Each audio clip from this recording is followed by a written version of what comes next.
tous les classiques qui étaient Adam Smith, David Ricardo, Karl Marx, John Stuart Mill, Malthus plus ou moins, tous les classiques de la création de la pensée économique intégraient une pensée sociale. C'était plus des philosophes sociaux que des économistes purs, comme on dirait aujourd'hui. Mais les néoclassiques, à partir de Léon Walras, en gros Auguste et Léon Walras, donc le père et le fils, milieu et fin du XIXe siècle, vont inaugurer une espèce de pensée de la science économique qui se dit scientifique. Alors, se disant scientifique, elle se dispense de toute pensée morale ou philosophique. Donc, elle se vide de tout le souci qu'avaient les classiques jusqu'à Karl Marx, qui était le souci suivant: qui fait de l'argent? Pourquoi fait-il de l'argent? A-t-il le droit de faire tant d'argent? Et est-ce juste? Est-ce injuste? Est-ce bon pour la communauté? Est-ce mauvais? Donc, il y avait une dimension éthique dans la pensée économique. Et cette dimension éthique a été évacuée avec la pensée néoclassique, laquelle pensée néoclassique a ouvert la voie, le chemin à la pensée néolibérale, laquelle pensée néolibérale a ajouté à la pensée néoclassique, en plus de cette espèce de décret scientifique: nous sommes une science, donc nous faisons comme la physique, nous constatons que l'argent va de tel endroit à tel endroit, nous comptons, nous observons, nous classifions, mais nous nous gardons bien de porter un jugement, car la physique, qui est une science, qui est la science des sciences, ne porte pas de jugement. Plus nous croyons devenir efficaces économiquement, il faut dire plus exactement financièrement, parce qu'on confond l'économie et la finance, c'est multiplier l'argent. Donc plus on devient efficace dans la multiplication de l'argent, plus on perd du sens. Alors, est-ce que ça a du sens, par exemple, de dire que General Motors, je prends juste cet exemple, est efficace parce qu'ils ont fait 23, 24 milliards de dollars de profit net dans la dernière décennie, mais en même temps, ils ont fait 300 000 chômeurs.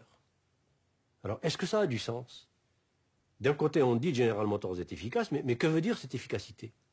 On dit, par exemple, l'économie américaine plus efficace. Bon, et le plus efficace en indicateur financier, en indicateur de rendement sur capital investi, etc. Mais jamais les États-Unis n'ont eu autant de gens qui vivent au-dessous du seuil de pauvreté à l'américaine, bien sûr. Jamais l'Amérique n'a eu autant de gens qui n'ont pas accès à des soins. 40% de la population américaine n'a accès pratiquement à aucun soin de santé. Jamais les États-Unis n'ont eu un niveau d'éducation aussi bas. 50% des Américains ne savent pas situer l'Angleterre sur une carte de géographie. Aujourd'hui, enfin c'est quand même aberrant. Quand on a la télévision, quand on a tout ça, 50 chaînes minimum par maison. Donc voilà un peu en gros ce que j'appelle cette panne de sens. Nous devenons de plus en plus efficaces matériellement, économiquement, financièrement, mais écologiquement, socialement, politiquement, humainement, nous perdons de plus en plus de valeur et de qualité de vie. Voilà cette panne de sens. On ne sait pas en parler parce qu'il faut sortir complètement du discours économique dominant pour pouvoir commencer à mettre du sens. Autrement dit, il faut reformuler le problème depuis zéro. Or, le reformuler depuis zéro, il faut partir depuis Aristote. Aristote déjà avait dit, attention, ne confondez pas l'économique, qui vient de l'oikos nomia, la maison et la norme de conduite de la maison et de la communauté, avec la crématistique, qui est créma athos, l'accumulation de l'argent. Alors ça nous amène à la question de l'éducation. En éducation aujourd'hui, jusqu'à quel point enseigne-t-on Aristote? Qui connaît Aristote? Qui lit Aristote? Alors, si je dis Aristote, je peux en dire autant de Victor Hugo, de Jean-Paul Sartre, d'Archimède, etc., etc. Bon, passons. Alors, aujourd'hui, on dit paradoxalement que nous sommes dans l'économie du savoir et de la connaissance, mais on n'a jamais aussi peu éduqué, aussi peu enseigné. Mais en même temps, on n'a jamais mis aussi d'emphase sur les institutions dites de formation et d'éducation. Mais je m'explique où est le paradoxe, où est le non-sens. Le paradoxe et le non-sens sont dans le fait que, à peu près partout dans le monde, et particulièrement en Amérique du Nord, on est en train de transformer l'institution d'éducation en institution de reproduction de serviteurs du système. Autrement dit, d'espèces de bipèdes pensants qui n'ont pas d'autres soucis, qui ne doivent plus avoir d'autres soucis que de maintenir ce marché libre et autorégulé et de maintenir cette mécanique à production et multiplication de l'argent.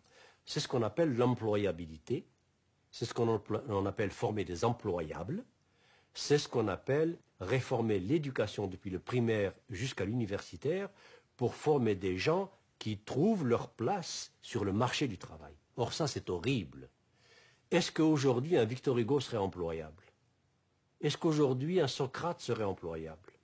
Est-ce qu'aujourd'hui un Paul Verlaine, un Rimbaud serait employable? Non. Donc il n'y en aurait pas. Mais que serait l'humanité sans Socrate, sans Aristote, sans Rimbaud, sans Verlaine, sans Victor Hugo? Que serait l'humanité sans ces gens-là? Nous serions des animaux. Alors aujourd'hui, sous prétexte que ce n'est pas employable, que le marché n'en veut pas, eh bien, on ne forme plus de poètes, on ne forme plus de gens de littérature, on ne forme plus de gens de mathématiques pures, on ne forme plus de gens de physique théorique, on ne forme que ce que l'industrie, l'entreprise financière veut pour alimenter la machine à multiplier l'argent. Alors qu'est-ce que c'est ces employables? Ce sont ceux que je vois moi-même dans les universités dans lesquelles j'enseigne à travers le monde, c'est-à-dire qu'au niveau le plus élevé, deuxième, troisième cycle, maîtrise, doctorat, c'est ce que j'appelle les technocrates, c'est-à-dire des gens des technocrates analysants, qui sont formés à analyser des problèmes, problem solving, et on leur fait croire qu'ils sont intelligents parce qu'ils font du problem solving. Alors que l'intelligence, ce n'est pas le problem solving. L'intelligence, c'est la formulation des problèmes. Celui qui est intelligent, c'est celui qui formule le problème, qui le met en énoncé, qui le met en termes de liens et de combinaisons, qui appelle une question. C'est celui-là qui est intelligent. Celui qui se penche sur un problème déjà formulé pour trouver l'équation ou la formule qui donne la solution, ce n'est pas lui qui est intelligent. Or, c'est ça qu'on nous fait croire. Donc, des technocrates analysants, c'est des gens qui maîtrisent des techniques d'analyse et de calcul et qui confondent penser, réfléchir avec analyser et calculer. Et ils prennent des décisions sans état d'âme, du genre licencier 60 000 personnes en un jour, doubler son salaire de millions de salaires et dire je souffre en plus. Je prends des décisions difficiles. Mais ça, c'est des non-humains. Quelqu'un qui prend des décisions sans état d'âme et qui le dit, c'était quelqu'un qui est en train de dire « je ne suis pas un être humain ». Alors de quel droit le laissons-nous prendre des décisions qui touchent à des êtres humains? Puisque lui dit « je n'ai pas d'état d'âme, donc je n'ai pas d'âme, donc je ne suis pas un être humain ». Alors, voilà les technocrates que nous formons au haut niveau. Au niveau intermédiaire, c'est ce que j'appelle les techniciens producteurs. Ces techniciens producteurs, c'est des serviteurs de machines, des servants de machines, depuis l'ordinateur jusqu'à la machine numérique qui débite des pièces de plastique ou d'acier ou d'aluminium. Eh bien, ces gens-là sont là pour faire en sorte que cette mécanique automatisée de production ne tombe jamais en panne. Et tout ce qu'on leur demande comme connaissance, c'est la logique de la machine ou de la série de machines dont ils ont la garde. C'est tout.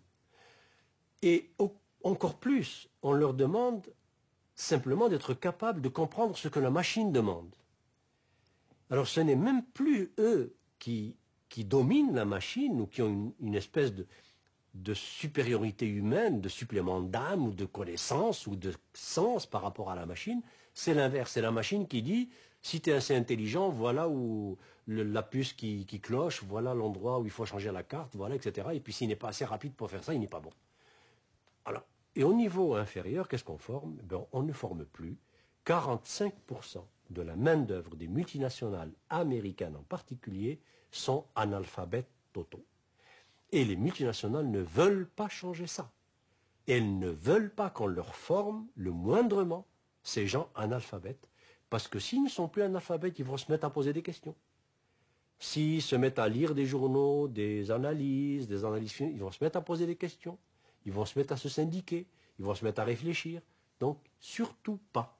Alors, nous avons aujourd'hui, particulièrement en Amérique du Nord et aux États-Unis encore plus, des diplômés du primaire et du secondaire qui sont à peu près dans une proportion qui est assez hallucinante, qui atteint chez nous en tout cas 1 sur 4 au Québec, et aux États-Unis, si on regardait les vrais chiffres, je suis sûr qu'on approcherait de la même proportion, sinon plus, qui sont diplômés et qui sont analphabètes, qui savent à peu près ni lire ni écrire, mais ils ont un diplôme.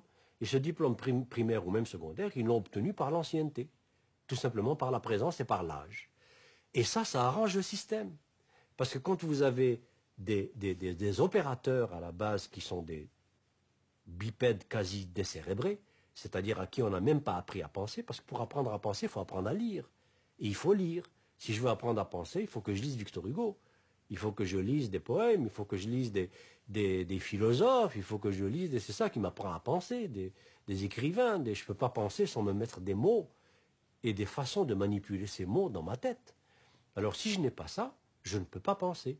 Donc, je peux devenir un excellent reproducteur du système qui ne pense pas et qui défend le système. Alors vous avez maintenant des ouvriers qui disent, et ça m'est arrivé, quand je vais dans des situations graves où il y a des fermetures, des mises à pied, etc., et puis je pose la question à des ouvriers, mais qu'est-ce que vous en pensez?